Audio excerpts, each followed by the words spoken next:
हाँ जी, सभी साथियों को नमस्कार। वैट सब ऑफिशियल यूट्यूब चैनल पर आप सभी का स्वागत है।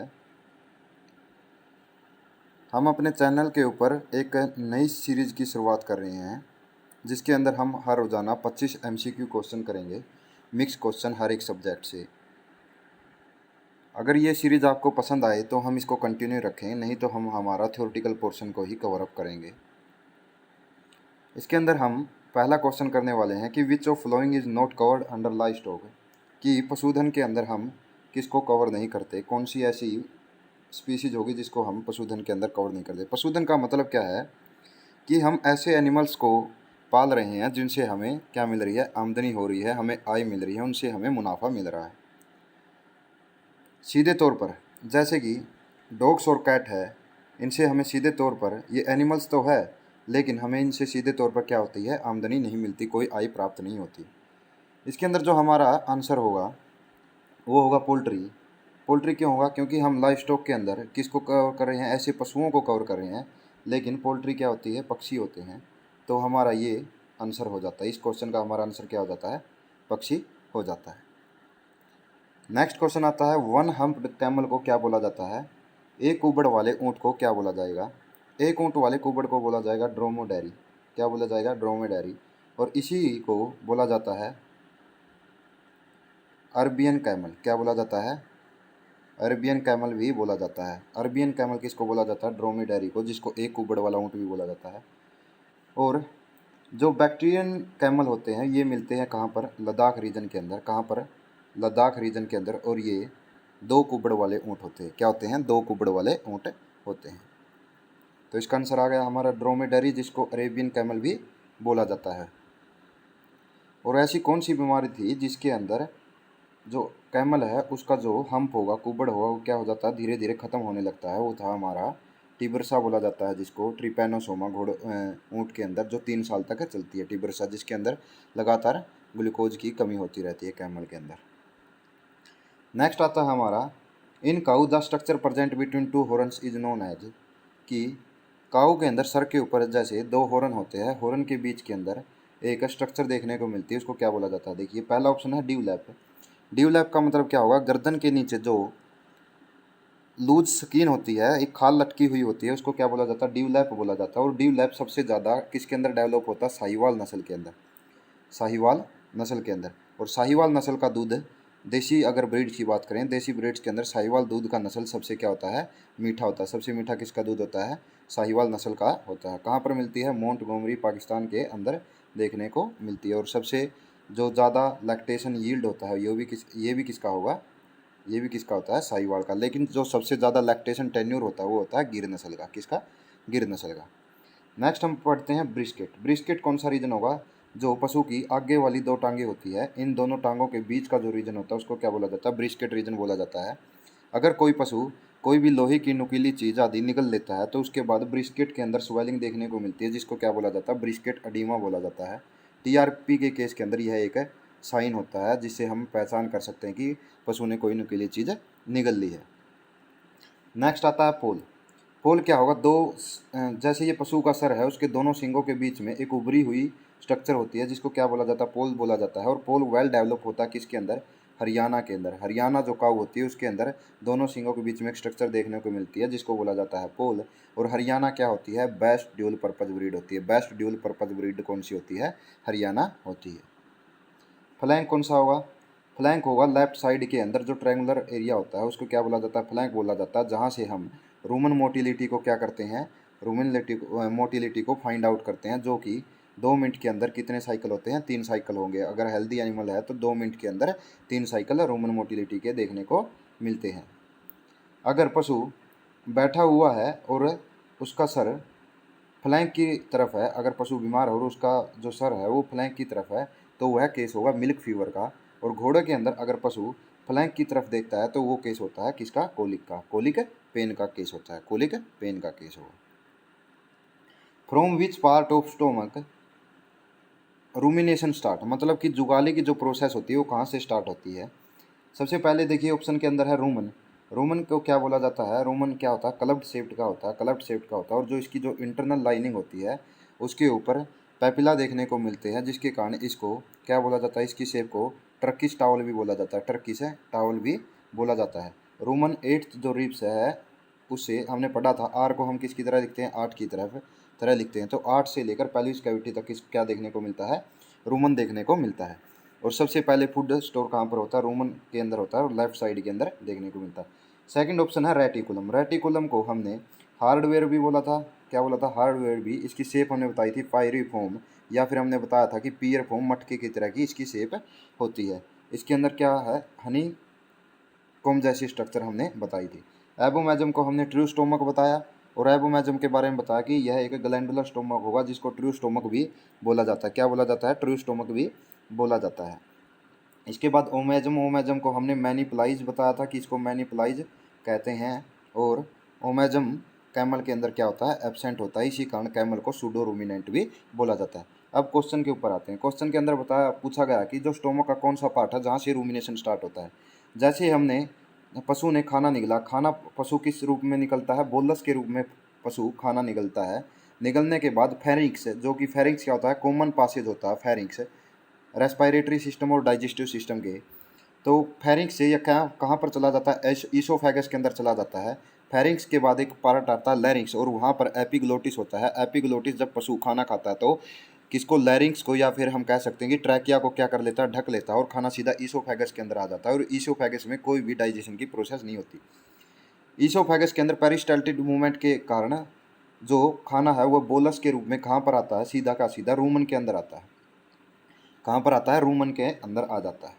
तो रूमन के अंदर क्या होगा, रूमन के अंदर एनएरोबिक कंडीशन पैदा होती है, जिसके कारण फर्मेंटेशन स्टार्ट हो जाता है, और फर्मेंटेशन स्टार्ट होने के कारण रूमन के अंदर क्या बनते हैं, वोलाटाइल फैटी एसिड बनते हैं। और सबसे ज़्यादा कौन सा बनता है, एसिटिक एसिड बनता है, जिसके कारण फैट बनती है। प्रोपोइनिक एसिड बनता है, जिसके कारण ग्लूकोज बनती है। और बुटायरिक एसिड, जिसके कारण जो डेयरी प्रोडक्ट्स होते हैं उनके अंदर एक पेक्यूलियर स्मेल पैदा होती है। जो रूमन के अंदर पैपिला होते हैं उनकी ग्रोथ के लिए कौन जिम्मेवार होता है, बुटायरिक एसिड जिम्मेवार होता है। जैसे ही खाना रूमन के अंदर आया, रूमन से खाना कहाँ पर चला जाता है, रूमन से खाना चला जाता है रेटिकुलम के अंदर। और रेटिकुलम के अंदर इस खाने को क्या बोला जाता है, कड बोला जाता है। क्या बोला जाता है, कड बोला जाता है। और रेटिकुलम से यह वापिस से कहाँ पर चला जाता है, वापिस पशु अपने मुंह के अंदर इस खाने को ले लेते हैं, किसके रूप में, कड के रूप में। तो हम इस प्रोसेस को क्या बोलते हैं, वापिस जब रेटिकुलम से खाना मुंह के अंदर जाता है उसको बोला जाता है रीगर्जाइटेशन। क्या बोला जाता है, रीगर्जाइटेशन। और इसलिए हम कह सकते हैं कि जो रीगर्जाइटेशन की प्रोसेस है वो कहाँ से शुरू होती है, रेटिकुलम से शुरू होती है। और फर्म रूमिनेशन की प्रोसेस भी कहाँ से शुरू होती है, रेटिकुलम से शुरू होती है। तो क्वेश्चन नंबर 4 का हमारा आंसर क्या होगा, रेटिकुलम होगा। तो खाना कैसे लिया, बोलस के रूप में, वापिस जो मुंह के अंदर आया वो कैसे आया, कड के रूप में। और दोबारा से पशु क्या करता है, खाने को क्या करता है, चबाता है, मतलब कि मैस्टिकेशन करता है, रीमैस्टिकेशन करता है। और वापिस से फिर क्या करता है, रीस्वेलिंग करता है, मतलब कि वापिस से निकलता है। और उसके बाद खाना रेटिकुलम और रूमन में नहीं जाता, और कहाँ पर चला जाता हुआ है, ओमेजम से एबोमेजम के अंदर चला जाता है। और एबोमेजम से वह स्मॉल इंटेस्टाइन के अंदर प्रवेश करता है, जहाँ पर खाने को क्या बोला जाता है, काइम बोला जाता है। क्या बोला जाता है, काइम बोला जाता है। सबसे पहले लिया उसको बोलस, वापिस मुंह के अंदर आया उसको कड, और इंटेस्टाइन के अंदर गया उसको क्या बोला जाता है, काइम बोला जाता है। एबोमेजम को क्या बोला जाता है, ट्रू स्टोमक। और पोल्ट्री के अंदर प्रोवेंटिकुलस को क्या बोला जाता है, ट्रू स्टोमक बोला जाता है। और पोल्ट्री के अंदर बड़ा पार्ट कौन सा होता है, गिजार्ड होता है, जिसको मस्कुलर स्टोमक भी बोलते हैं।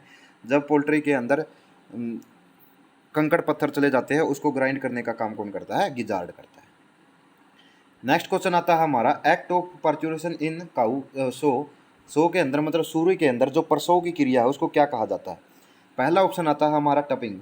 टपिंग किसको बोला जाता है, टपिंग बोला जाता है लैम्ब के अंदर, या फिर हम कह सकते हैं टपिंग किसको बोला जाता है, रैम की जो मेटिंग प्रोसेस होती है, मेटिंग, या फिर सीप के अंदर मीटिंग को क्या बोला जाता है, टपिंग बोला जाता है। और सीप के अंदर पर्चुरेशन को क्या बोला जाता है, उसको बोला जाता है लैम्बिंग। क्या बोला जाता है, लैम्बिंग, लैम्बिंग बोला जाता है। नेक्स्ट आता है वेल्पिंग। वेल्पिंग किसको बोला जाता है, बीच के अंदर पर्चुरेशन की जो प्रोसेस होती है उसको क्या बोला जाता है, वेल्पिंग बोला जाता है। फोलिंग किसको बोला जाता है, फोल बोला जाता है होरस के बच्चे को। और फोलिंग बोला जाता है मेयर के अंदर जो पर्चुरेशन होता है उसको क्या बोला जाता है, फोलिंग बोला जाता है। और नेक्स्ट जो लास्ट ऑप्शन रहता है वो रहता है फैरोइंग। और फैरोइंग बोला जाता है act of parturition in sow, सूर्य के अंदर जो प्रसव की क्रिया उसको क्या बोला जाता है, फैरोइंग बोला जाता है। मीट ऑफ शीप, शीप के मीट को क्या कहते हैं, शीप के मीट को बोला जाता है मटन, शीप के मीट को क्या बोला जाता है, मटन। और गोट के मीट को क्या क्या बोला जाता है, चीवन या चिवोन बोला जाता है। और गेम बोला जाता है किसके, रैबिट और जंगली जानवरों के जो मांस है उसको क्या बोला जाता है, गेम बोला जाता है। और पोरक बोला जाता है पिग के मांस को, पिग के मांस को क्या बोला जाता है, पोरक बोला जाता है। और एक क्वेश्चन के अंदर आता है व्हील, व्हील बोला जाता है काफ के मांस को, किसको बोला जाता है, काफ के मांस को क्या बोला जाता है, व्हील बोला जाता है। और हिरण के मांस को वेंशियन भी बोला जाता है, हिरण के मांस को वेंशियन भी बोला जाता है। काऊ के मांस को कैरा बीफ बोला जाता है,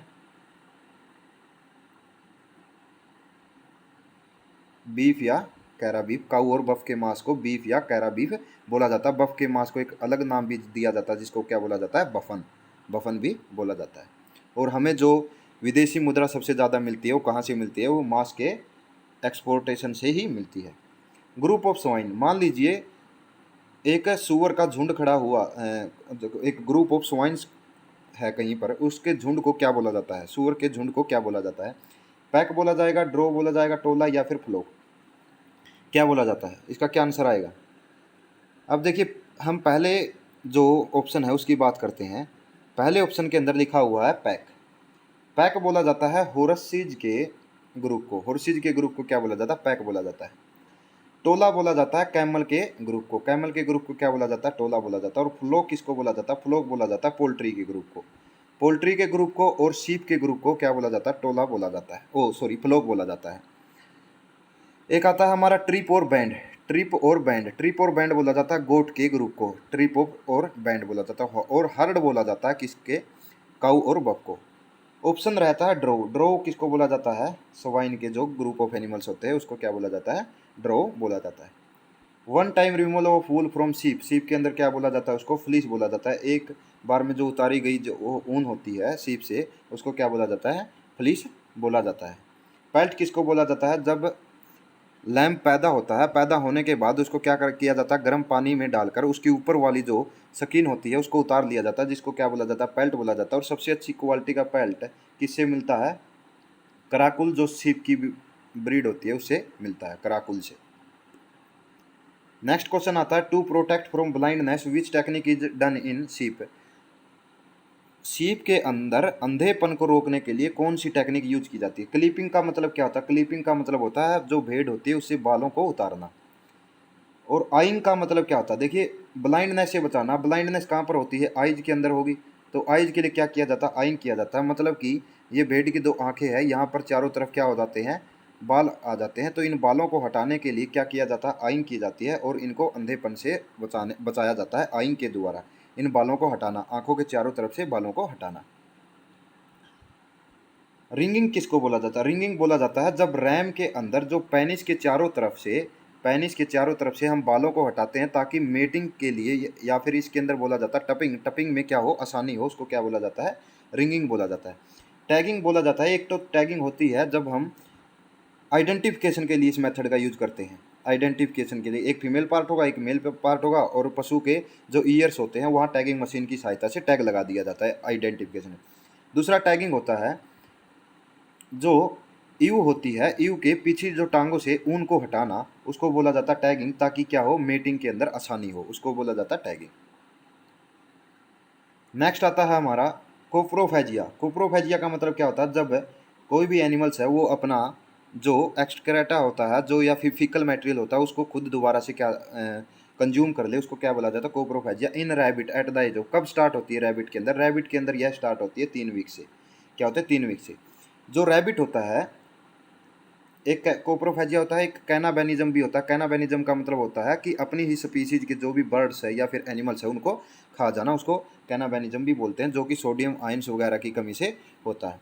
कोप्रोफेजिया का जो रैबिट होगा, रैबिट 2 प्रकार का स्टूल क्या है निकालता है, एक होता है हार्ड स्टूल, एक होता है loose stool. Hard stool days के दिन के अंदर निकालता है और रात को ये क्या करता है, लूज स्टूल निकालता है, जिसको दोबारा से कंज्यूम कर लेता है, जिसको बोला जाता है कोप्रोफेजिया, कोप्रोफेजिया। इसी कारण से रैबिट को क्या बोला, ये जो ये कोप्रोफेजिया होता है इसको क्या बोला जाता है, सूडो रूमिनेशन भी बोला जाता है, सूडो रूमिनेशन बोला जाता है, सूडो रूमिनेशन। नेक्स्ट आता है सेंट्रल रिसर्च सेंटर ऑन गोट। ये कहाँ पर देखने को मिलता है? गोट का मिलता है मखदूम के अंदर। मखदूम कहाँ? यूपी के अंदर, मथुरा में। कहाँ पर? मथुरा के अंदर, मथुरा के अंदर। और अविका नगर के अंदर मिलता है CSWRI, सेंट्रल रिसर्च सेंटर है ये सीप और वूल के लिए। किसके लिए? सीप एंड वूल के लिए। कहाँ पर मिलता है? टोंक मालपुरा राजस्थान के अंदर, टोंक मालपुरा राजस्थान के अंदर। मेरठ के अंदर क्या देखने को मिलता है? सेंट्रल रिसर्च सेंटर मिलता है। ये कहाँ पर? किसके लिए? कैटल के लिए। कैटल के लिए जो सेंटर ऑफ इंस्टीट्यूट मिलेगा वो कहाँ पर मिलता है? मेरठ के अंदर, मेरठ यूपी के अंदर। और इज्जत नगर के अंदर क्या मिलता है? IVRI और AVRI, एवियन रिसर्च इंस्टीट्यूट भी कहाँ पर देखने को मिलता है? इज्जत नगर यूपी के अंदर। और अगर आ जाए कि central research institute on buffalo CIRB और NRCE, ये कहाँ पर देखने को मिलता है? ये देखने को मिलता है हिसार के अंदर। दोनों के दोनों इक्वाइंस के लिए और बफेलो के लिए कहाँ पर देखने को मिलते हैं? ये 1986 के अंदर बना था, ये 1985 के अंदर बना था। सरसा रोड के ऊपर हिसार में देखने को मिलता है। Castration done in lamb, lamb के अंदर जो कास्ट्रेशन होती है वो कब की जाती है? अगर आ जाए कि 1 वीक के ऊपर कास्ट्रेशन किसके अंदर की जाती है? ये की जाती है पिगलेट के अंदर। कहाँ पर? पिगलेट के अंदर। अगर आ जाए 2 वीक्स के ऊपर कहाँ पर, किसके अंदर की जाती है? लैम्ब के अंदर। अगर आ जाए 3 वीक्स के ऊपर, 3 वीक्स के ऊपर की जाती है किड के अंदर। 2 और फिर 4 वीक्स पर किसके अंदर की जाती है? किड के अंदर। और काफ के अंदर यह की जाती है 8 से 10 वीक्स के अंदर कास्ट्रेशन की जाती है, कास्ट्रेशन की जाती है। कास्ट्रेशन के बाद नेक्स्ट क्वेश्चन आता है question number 13। Castration should be done in which season, किस सीजन में करना चाहिए? क्या रेनी सीजन में करना चाहिए? नहीं करना चाहिए, क्योंकि इससे इन्फेक्शन होने के ज़्यादा चांसेस रहते हैं। विंटर के अंदर करना चाहिए, समर के अंदर, या फिर मानसून के अंदर। कहाँ पर करना चाहिए? सर्दियों के अंदर करना चाहिए। विंटर सीजन बेस्ट सीजन होता है किसके लिए? कास्ट्रेशन के लिए। कास्ट्रेशन के लिए बेस्ट सीजन होता है। नेक्स्ट आता है कि 2 वीक्स की एज के ऊपर कौन सी वैक्सीन पोल्ट्री के अंदर की जाती है? जब पोल्ट्री का जो बच्चा जो पैदा होता है उसके अंदर जो फर्स्ट डे के ऊपर वैक्सीन की जाती है वो होती है मैरक्स डिजीज, हर्पस वायरस, मैरक्स डिजीज। और एक जो फर्स्ट वीक के एज पर, जो ये फर्स्ट डे पर की जाती है मैरक्स डिजीज, और फर्स्ट वीक पे की जाती है रानीखेत की लसोटा स्ट्रेन। रानीखेत की लेसोटा स्ट्रेन, 2 स्ट्रेन होती है, एक लेसोटा स्ट्रेन, एक मुक्तेश्वर स्ट्रेन। लेसोटा स्ट्रेन ये रानीखेत कब की जाती है? फर्स्ट वीक पे। तो जो ये लिखा हुआ 2 वीक्स की एज पर कौन सा की जाता है? ये किया जाता है गंभीर वैक्सीन की जाती है, जिसको जॉर्जिया वैक्सीन भी बोला जाता है। ये की जाती है किस पे? 2 और 3rd वीक्स पे। और मैरक्स डिजीज की जाती है फर्स्ट डे पे, फर्स्ट डे पे, हर्पस वायरस। नेक्स्ट आता है best method of milking. Milking का बेस्ट मेथड कौन सा? फुल हैंड मिल्किंग, नकलिंग और स्ट्रिपिंग। स्ट्रिपिंग किया जाता है जिस भी स्पीसीज के जो टीट होते हैं वो छोटे होते हैं उनके अंदर स्ट्रिपिंग किया जाता है, जैसे सीप और गोट के अंदर, सॉरी सीप के अंदर, या फिर हीपर के अंदर, उसमें भी स्ट्रिपिंग की जाती है। और स्ट्रिपिंग की जाती है जैसे कि मशीन से मिल्किंग कर ली, उसके बाद जो टीट्स के अंदर दूध रह जाता है उसको स्ट्रिपिंग से निकाला जाता है। तो स्ट्रिपिंग की जाती है जो छोटे टिट्स होते हैं उन पशुओं के अंदर। नकलिंग होती है जब हम अंगूठे को मोड़कर दूध निकालते हैं। इससे क्या होगा? जो टिट है उसकी टिश्यूज क्या हो जाती है? डैमेज हो जाती है, वहाँ पर फाइब्रोसिस हो जाता है, तो पशु की क्या हो जाती है? मैस्टाइटिस हो जाती है। सबसे बैड मेथड है, जो गंदा मेथड है वो कौन सा है? नकलिंग मेथड है।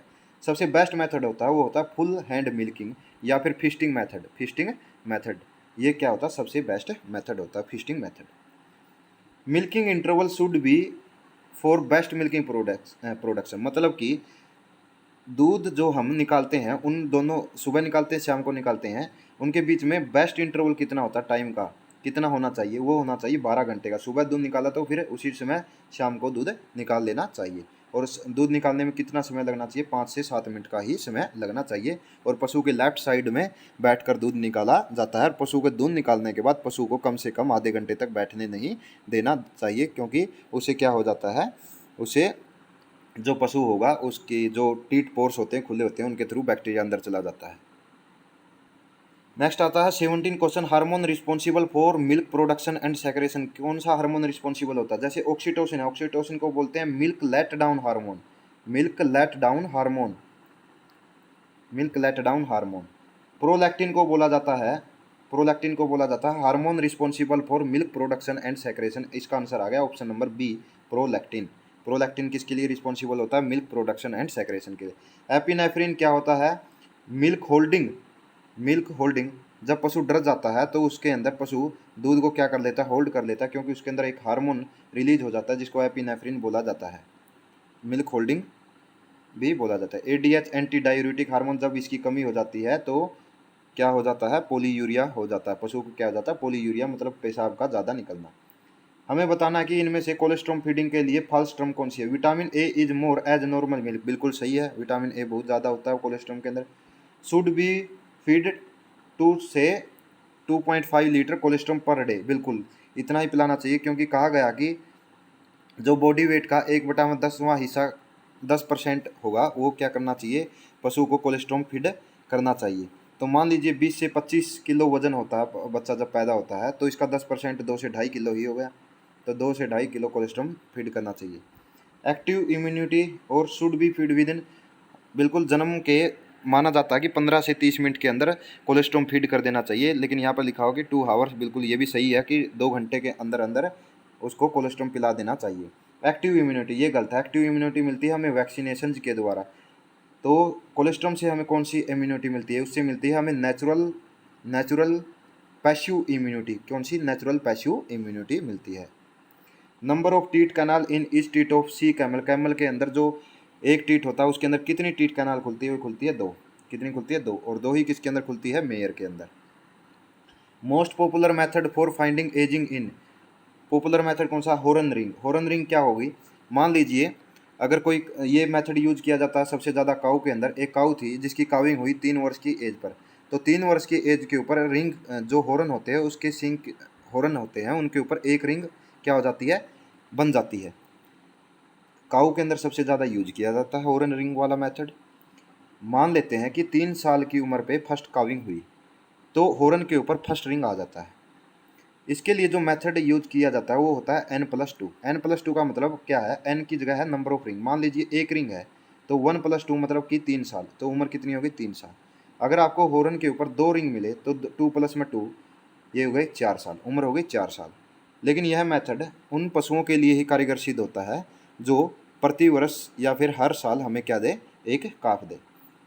फिजिकल स्ट्रक्चर से हम अनुमान लगा सकते हैं कि इसकी इतनी उम्र हुई होगी।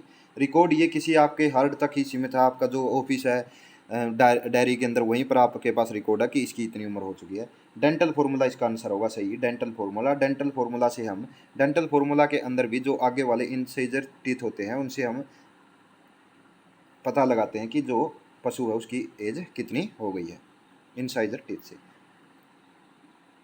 क्योंकि ऊपर की तरफ तो डेंटल पैड होता है, इंसाइजर होते नहीं नीचे की। डेंटल पैड फाउंड इन काऊ, अपर जा, इसका आंसर क्या आ गया? अपर जा। अपर जा हो गया। और जहाँ पर कैनाइन नहीं होते उस पार्ट को क्या बोला जाता है? डाइस्टेमा बोला जाता है। जहाँ पर ऊपर वाले पार्ट के अंदर क्या नहीं होते, नीचे की तरफ मान, नीचे जो वहाँ पर इनसाइड वो कैनाइन नहीं होते उस पार्ट को क्या बोला जाता है? डाइस्टेमा बोला जाता है। Cold branding done in which type of animals, identification के लिए 2 मेथड यूज किए जाते हैं, कोल्ड ब्रांडिंग और हॉट ब्रांडिंग। एक होता है केमिकल ब्रांडिंग। 3 ब्रांडिंग हो गई। हॉट ब्रांडिंग के अंदर क्या करते हैं? हम एक आयरन रोड लेते हैं, उसको गर्म करते हैं, और गर्म करने के बाद पशु के जो पीछे वाली टांगे होती है वहाँ पर थाई के लोअर पार्ट के अंदर, जो थाई होगी पीछे वाली, और उसके लोअर पार्ट के ऊपर क्या कर देते हैं? उस लोहे की रोड को रख देते हैं, जिससे कि वहाँ की टिश्यू क्या हो जाती है? डैमेज हो जाती है, वहाँ पर एक परमानेंट साइन छोड़ देती है। लेकिन कोल्ड ब्रांडिंग यूज की जाती है हॉर्सेज के अंदर। कोल्ड ब्रांडिंग उनके अंदर यूज की जाएगी जिनका रंग है वो क्या होता है? जिनका रंग हल्का होता है, जिन पशुओं का रंग हल्का होता है उनके अंदर यूज की जाती है। हॉर्सेज के अंदर ये यूज की जाएगी। इसके अंदर हम लिक्विड नाइट्रोजन मोस्टली यूज करते हैं। -196 डिग्री सेल्सियस इसका टेम्परेचर होगा। एक यूज करते हैं हम सॉलिड CO2, जिसको क्या बोला जाता है? Dry ice. इसका टेम्परेचर कितना होगा? -79 डिग्री सेल्सियस। मोस्टली यूज करते हैं लिक्विड नाइट्रोजन। नेक्स्ट आता है number of cows in single line technique या सिस्टम।